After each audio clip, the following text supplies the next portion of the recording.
What's up, guys? Hope you're all having an amazing day. Welcome back to the channel. Remember when I did this video talking about my newly acquired Leica R7? Well,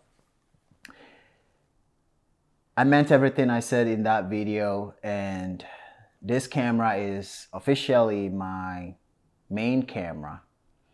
But I love this so much that my friends kind of got interested in the R system as well. And so one of my friends, Dave, ended up wanting the Leica R8. Well, we both were so interested in that camera so much that we bought one at the same time. So we had a really great deal on two Leica R8s that we just couldn't pass. So here we are today with a Leica R8, which means now I have a Leica R7 and a Leica R8. Now these two cameras are officially my main 35 SLR cameras. Now I have the F3, I've talked about it. I really love the F3, but it's not fully functioning. I mean, everything works as it should, except the fact that I struggle to put any flash on it. Now I can put a flash on it with a sync cable, but you guys know that's not gonna happen. So these two are very reliable. I have the Contax, I think it's the TLA 140 flash, and I really love that flash. So it works on both cameras, and I have shot these. I've had this for a few months now, and I've had this over a month now. And today I'm just going to be talking about the Leica R8. I didn't want to do many videos on it because it's starting to get boring with all these camera videos. So I just wanted to talk about it and share with you guys a few trips that we did. Well, when I first got the camera, I drove down to my friend to drop off his. He got the silver version, and I love all black cameras, so I got the black one. And unfortunately, I have just one lens as of now, so I switched them both. Depending on which one I want to take out, I take the lens and put it on. But eventually, I want to get the 35 2.8 lens for one of these, so that when I'm going out, depending on where I'm going, I can choose which focal length I want to go out and shoot, and that should be fun. But for now, I have this 50 Summicron f2, which is, it's been very amazing. I don't go into the technicalities of how a lens is clinically sharp or anything, but so far so good. I'm very impressed with the results that I've gotten with this lens.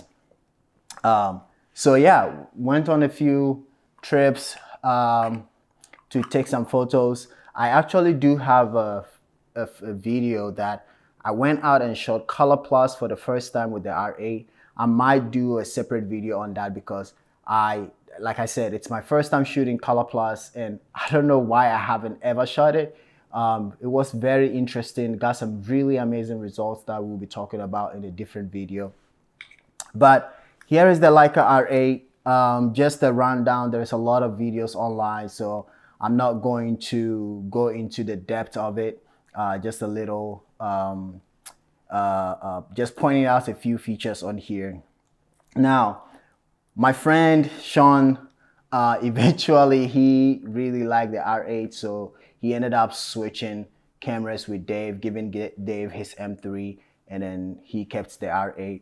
But he mentioned to us the other day that this camera is called the Hunchback, and as you can see, it looks very ridiculous. If you're not familiar with it and you see it, you're gonna ask yourself, like, why did Leica create this camera? Because like between these two, looking at the R7, the design of it, and the R8, you can see a drastic change in design. And you know, some people wonder why Leica decided to go that route. But I think so far what I've read and seen online is This R7 system was designed with Minolta. Correct me if I'm wrong in the comments. I think so.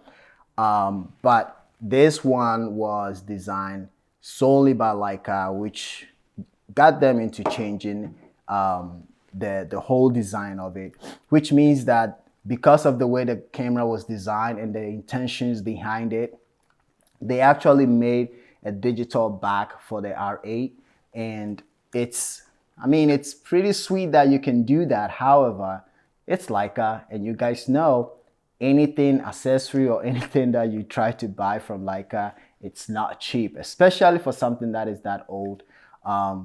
First of all, it's very hard to come by.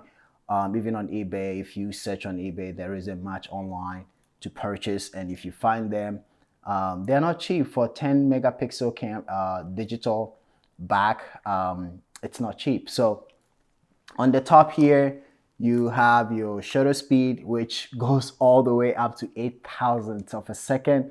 Amazing. I mean, this is the fastest camera that I've ever owned or used. It goes all the way to 16 seconds to 8,000. That is impressive. That is really amazing. And then you have your shutter button in the middle of the shutter speeds. And then you have your advanced level, one of the most soothing, satisfying, as advanced ever in a camera. It's just so smooth.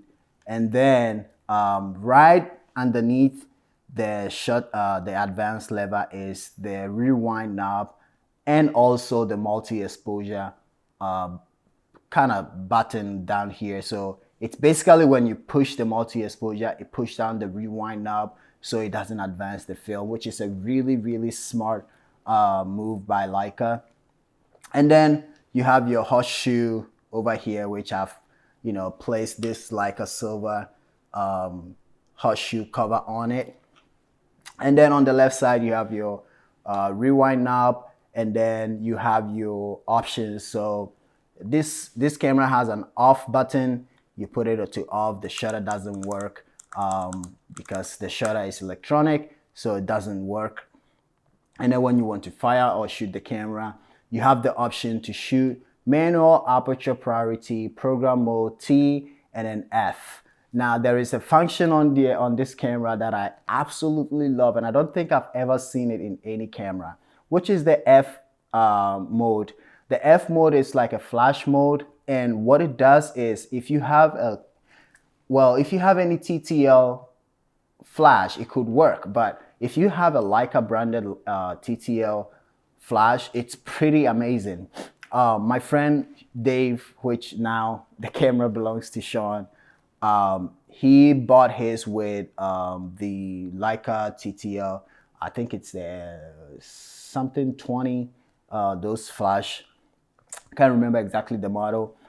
But when you put the flash on here and you push and you put it to F, and you push down this depth of field preview button here, it pops the flash and it reads the light, and it tells you if you are under or overexposed based on the power that the flash is coming out and the settings on the camera, which is really great because, like I said, I haven't seen any. I mean, if there is some out there, please let me know in the comments, but I haven't seen any camera, any SLR camera that does that.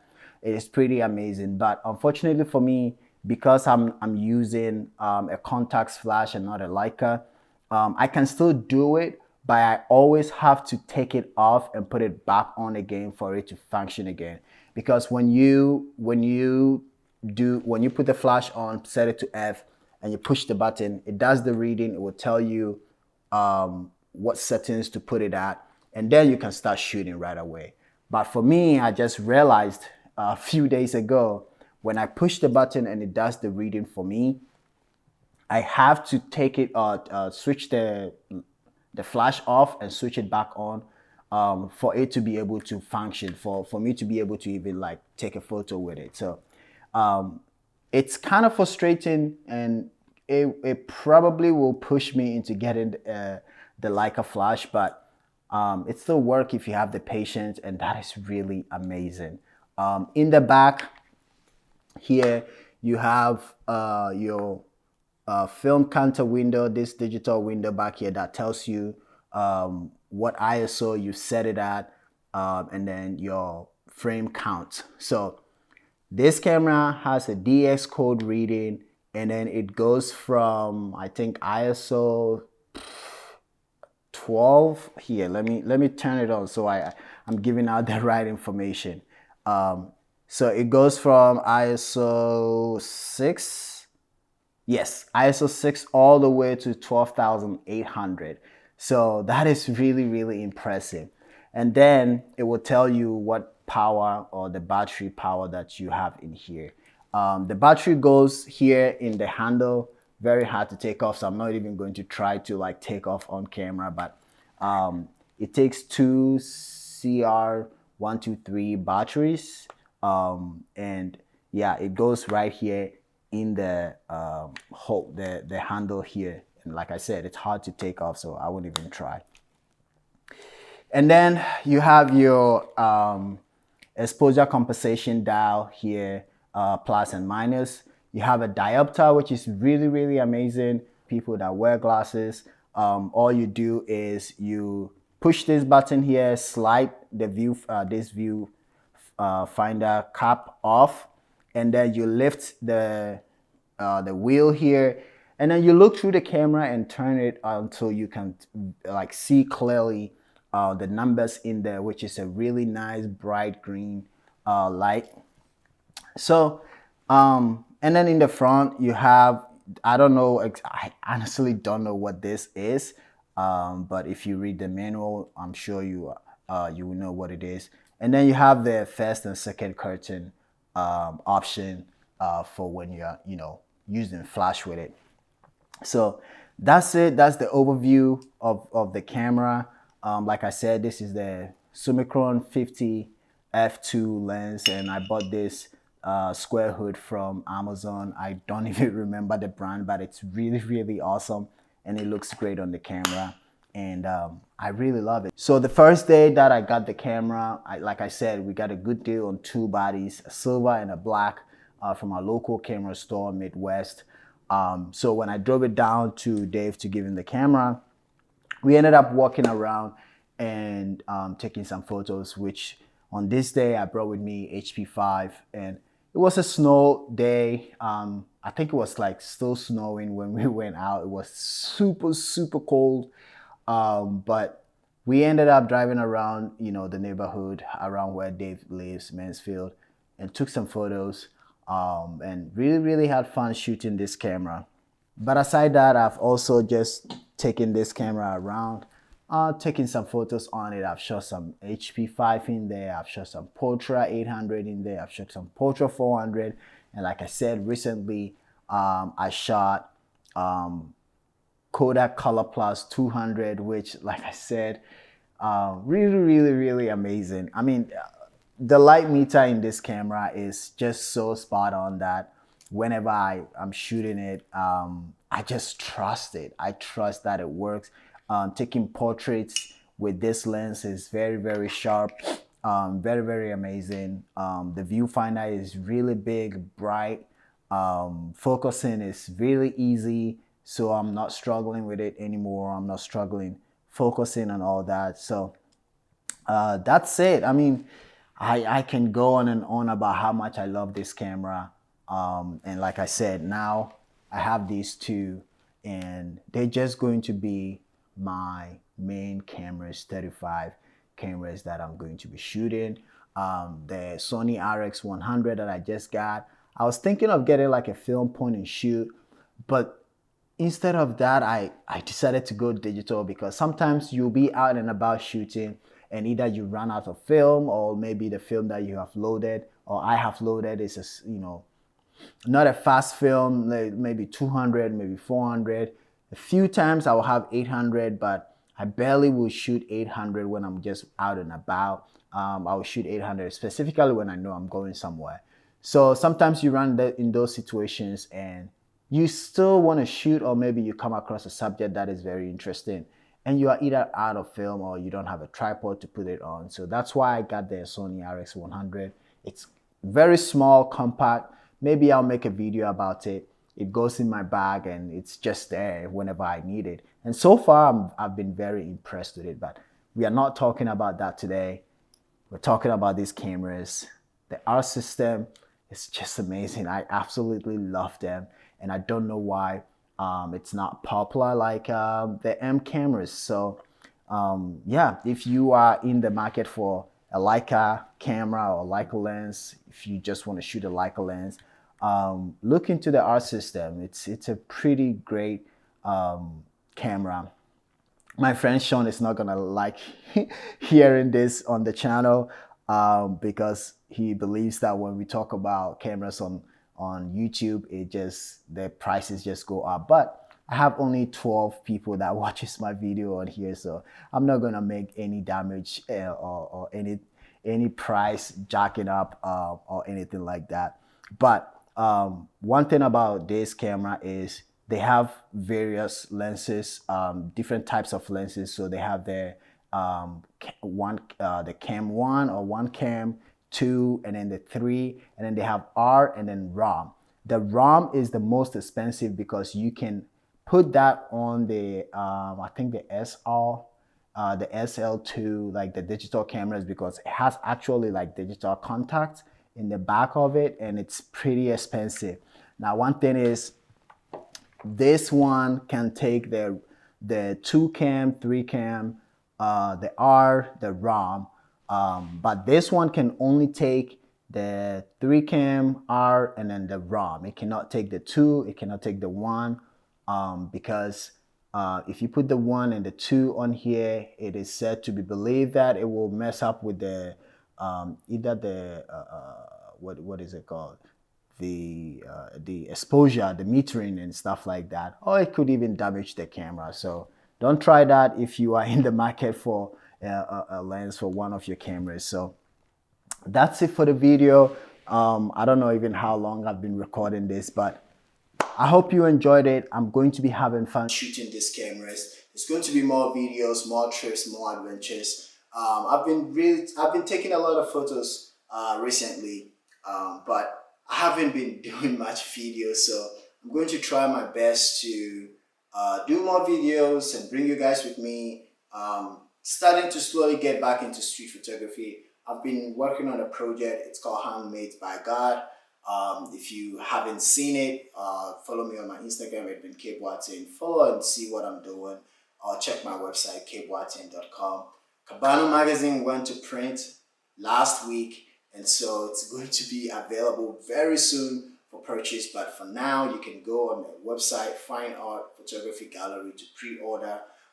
We have a gallery show coming up for Fine Art, and we're going to be launching the magazine at the show. And then anyone that has pre-ordered, as soon as we get the magazines, we're going to ship it out to you. So thanks for the support. Thanks for watching. Subscribe to the channel if you haven't already. And I'll see you guys in the next one. But until then, bye-bye. You are kidding me. No.